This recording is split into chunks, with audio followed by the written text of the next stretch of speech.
बोलिए वृंदावन बिहारी लाल की जय हो।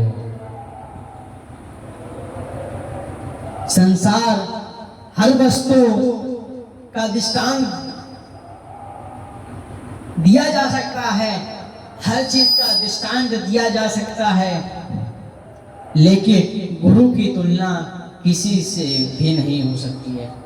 आजकल तो गुरु उसी को बनाना चाहिए कि गुरु से बात करके, गुरु का स्वभाव देख के उसी को गुरु बनाना चाहिए। ये नहीं आप चले जाओ कोई भी गुरु हो उनको मान लो, पर गुरु तुमको देखता है कि हमारा शिष्य, हमारा चेला कैसा है, तो उसे गुरु अपना चेला मान लेता है। तो चेला को भी देखना चाहिए कि हमारा गुरु कैसा है। अगर गुरु की लड़ाई चेले से हो, चेले की लड़ाई गुरु से हो, ये तो असंभव की बात है ना। तो उसी को गुरु देख के बनना चाहिए, जो चेला देख के बनना चाहिए। जैसा गुरु वैसा चेला, ऐसे ही होना चाहिए। तो यदि पराशर मीठी वाणी से गुरु की तुलना ये भी ठीक नहीं है, क्योंकि पराशर मणि लोहा को सोना बना देती है, लेकिन उस मणि के में ये क्षमता नहीं है कि लोहा को ही अपना समान मणि बना दे। लेकिन गुरु अपने शिष्य को शिष्य नहीं रहने देते, बल्कि अपने ही समान बना देते हैं। इसलिए गुरु की तुलना किसी से भी ना की जा सके। तो सूर्य महाराज, उसके ऊपर गुरुदेव भगवान की बड़ी कृपा है। तो हमें संपूर्ण कथा सार सुनाइए। सूर्य महाराज बोले, ऋषि आप लोग का मेरा प्रिय बड़ा स्नेह है, इसलिए आप लोग को मैं संपूर्ण शास्त्रों का ज्ञान सार सुनाऊंगा, जिससे सुनने से सभी प्रकार के भेद से मुक्त हो जाता है। तो श्रीमद् भागवत के प्रथम महात्म्य में 11वां श्लोक आता है, कालप्याल मुखग्रासा त्रासनिन्नास हेतवे श्रीमद्भागवतां शास्त्रं करो किरीटभासितां। संसार हर प्राणी काल रूपी मुख का ग्रास बना देती है। ग्रास बनकर बैठे हैं। हर प्राणी तभी तक सुरक्षित है जब तक वो अपने मुख में मुख बंद ना हो कर देता, तभी तक। तो ऐसा मुख बंद नहीं कर लेता, तो ऐसे मृत्यु लोक में मंगलमय कैसे बनाए रखेगा। तो उसके लिए सुखदेव जी महाराज श्रीमद् भागवत का प्रवचन किए कर रहे थे। रामचरितमानस का भागवत का प्रवचन किए।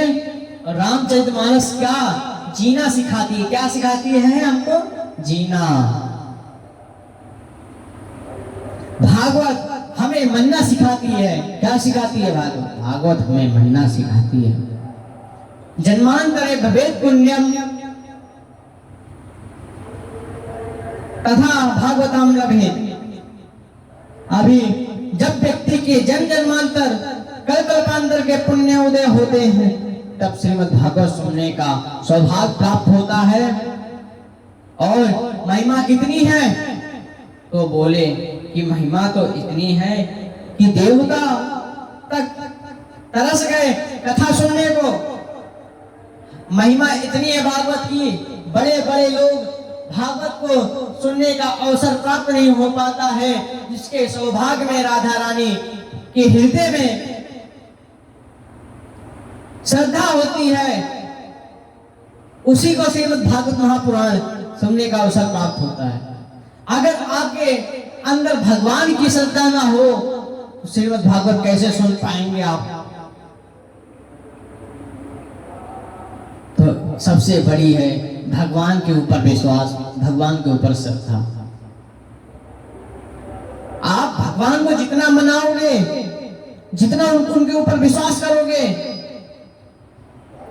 उतना भगवान आपको फल देने वाला रहेगा। तो आज कुछ लोग कहते हैं ना कि हम भगवान मेरा कोई कार्य नहीं करने दे रहे थे क्योंकि भगवान के ऊपर तुम्हारी श्रद्धा नहीं थी, तुम भगवान के ऊपर श्रद्धा नहीं कर सके, इसीलिए आपको भगवान आगे बढ़ने नहीं देता। क्योंकि भगवान के ऊपर विश्वास करो, भगवान के ऊपर श्रद्धा करो, आपका सब कार्य आगे संपन्न रहेगा। तो परीक्षित कथाम वक्तुम कथा सभायां संस्थिते सुखे सुधा कुंभो गृहीत्य वा देवस्तु समागमः। बात ये उस समय की है कि जब सुखदेव जी महाराज परीक्षित को कथा सुना रहे थे, तभी बड़े बड़े देवता अमृत का कलश लेकर आए थे। सुखदेव जी महाराज राजा परीक्षित को कथा सुना रहे थे तो अमृत से कलश लेकर आ गए थे। सुखदेव जी महाराज को हम प्रणाम करते हैं। बोलिए सुखदेव जी महाराज की जय हो। बोले हमने सुना कि राजा परीक्षित को 7 दिन में मरने का श्राप दिया गया था। राजा परीक्षित को 7 दिन मरने में श्राप दिया गया था। तो परीक्षित के लिए हम स्वर्ग का अमृत का कलश लेकर आए, लेकिन परीक्षित को पिलाए जिसमें परीक्षित अमर हो गया। सुखदेव जी सोचते ये देवता इतने दयालु कैसे हो गए, जिस अमृत के लिए इतना बड़ा देवासुर संग्राम हो गया, इस अमृत लेकर आने में देवासुर संग्राम हो गया। भगवान को अंचित, कच्छप, धन्वंतरी, मोहिनी 4 रूपों का अवतार लेना पड़ा। कितने रूपों का अवतार लेना पड़ा? 4। वाह वाह। अचित, कच्छप, धन्वंतरी और मोहिनी। तो देवता स्वयं अमृत कलश लेकर आए, जरूर ये कुछ फायदा चाहते होंगे, तभी तो आप कलश लेकर आए थे। अगर आप 5 रुपए वाली पेन लेते हैं, इसका फायदा चाहते होंगे तभी तो लेते होंगे कि हम लिखेंगे तो हमको फायदा मिलेगा। सही बोला। क्योंकि परीक्षा देने जाते हो तो पेन लेना जरूरी होता है। अगर पेन ना लो तो तुम लिख के दिखा दो तो जान जाए आज। क्योंकि अगर भगवान ये कागज ना बनाए होते तो आज आप कैसे लिखते? वैसे ही कुछ ही फायदा जानते होंगे तभी तो लेकर आए थे अमृत से कलश। सुखदेव जी बोले देवताओं, तुम परीक्षित को ऊपर इतनी दया आ रही है तो तुम अपने हाथों से पिला दो।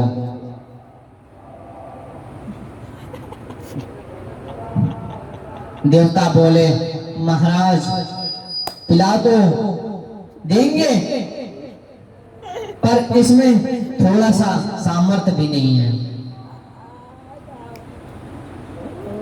जी। तो ये जो भागवत कपि कथामृत आप जैसे परीक्षित को पिला रहे हैं, वो स्वर्ग से चलकर हमें पिला दीजिए। वो स्वर्ग में चलकर पिलाया था जी। सुखदेव जी महाराज महा सुनकर जोर जोर से हंसने लगे। सुखदेव जी महाराज ये सुनकर जोर जोर से हंसने लगे। अरे वैरागियों देवताओं, ये तुम व्यापार की बात कर रहे हो और सौदा हमेशा बार बार की चीज होता है।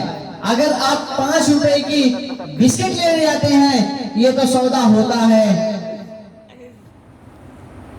क्वा सुधा क्वा कथा लोके क्वा चाह क्वा मरे नमः ब्रह्मरातो विचारैव देवा सुरसारसः।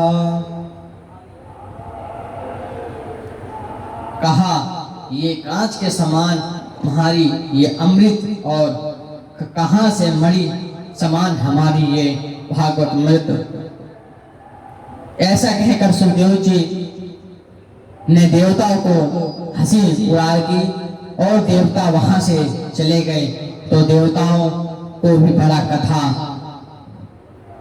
सुनने को नहीं मिली, इसलिए कहते हैं श्रीमद्भागवताम वार्ताम सुराराम अपि दुर्लभम।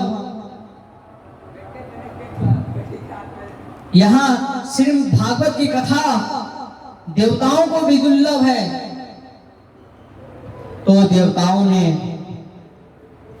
जाकर ब्रह्मा जी से शिकायत कर दी।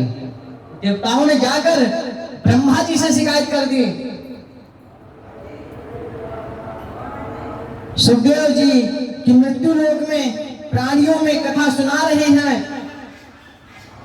और जब हमने सुनने गए तो हमारी हंसी उड़ा दी। जब सुनने गए तो हमारी हंसी उड़ा दी कथा। और हम मृत्यु लोक में जो श्रोता थे मृत्यु लोक में उनको कथा सुना रहे थे, उनको तो अच्छी लग रही थी। जहां जिंदा आदमी गया, जीवित आदमी गया, उनकी तो हंसी उड़ा दी और हंसी उड़ाकर वहां से भगा दिया गया। ब्रह्मा जी बोले कोई बात नहीं, पहले ये देखो कि परीक्षित को कथा सुनाने का फल क्या मिलता है। ब्रह्मा जी ने क्या बोला कि परीक्षित को कथा सुनाने से क्या फल मिलता है। तो आइए भागवत के महत्व में पहले अध्याय में 18वां श्लोक आता है। राज्ञो मोक्षं तथा विक्षं तथा पुराधातापि सत्यलोके तुलां बंधवा तोलयो साधनांजयः। 7 दिन के बाद राजा परीक्षित को देखकर ब्रह्मा जी के भी चकित हो गए और ब्रह्मलोक में ब्रह्मा जी ने एक तराजू बांधा और एक तरफ दुनिया को अनेकों साधनाओं को रखकर और दूसरी और भागवत को रखकर जैसे ही उठाया तो लघु यानी जाता रानी गौरवे इदम महा कि दुनिया के समस्त साधनाओं का प्रहरण और भागवत की काल निर्णय किया गया है। सब साधन ऊपर गए भागवत कहीं महान। ऋषियों ने यह कह दिया मुक्ति ग्रंथ दान। ऋषियों ने तुरंत घोषणा कर दी कि भागवत कोई ग्रंथ नहीं है। अभी आपको कुछ ही क्षण पहले बताया था ना, वही आज अब प्रश्न आ गया कि भागवत कोई ग्रंथ नहीं है, कोई पुस्तक नहीं है, ठाकुर जी का बल्कि मस्तक है। नतेन बुद्धो तेनेयम भाग्यमयी मूर्ति प्रहवर्ते हरे। जिसके श्रवण करने मास से व्यक्ति अपने पाठ पाठान से दर्शन कल्याण से करने वाला वो साप्ताहिक विधि इसका श्रवण किया जाए तो व्यक्ति के कल्याण के कोई संदेह नहीं है। ये भागवत सप्ताह की परंपरा तब से चली हुई है जब सुखदेव जी महाराज परीक्षित को कथा सुनाए थे। लेकिन इसका संसार में प्रचलन तक चालू हुआ जब सौनकादि ऋषियों नारद जी को कथा सुनाए। ऋषियों ने पूछा, क्या पूछा महाराज? क्या नारद पूछा? जी को तो श्राप मिल गया है कि वो एक जगह अधिक समय तक नहीं रह पाएंगे, इसलिए श्राप दिया है कि एक जगह अधिक नहीं रह पाएंगे।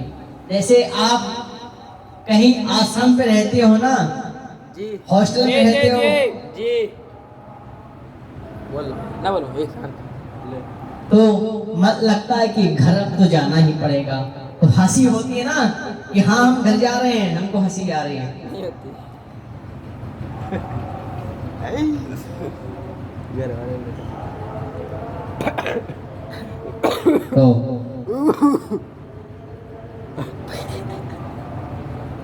कि वो जहाँ अधिक समय तक नहीं रह पाएंगे तो एक स्थान पर बैठकर कैसे कथा सुनाएंगे। श्री सौनकादि ऋषि ने नारद जी को, नारद जी का मिलन हो गया।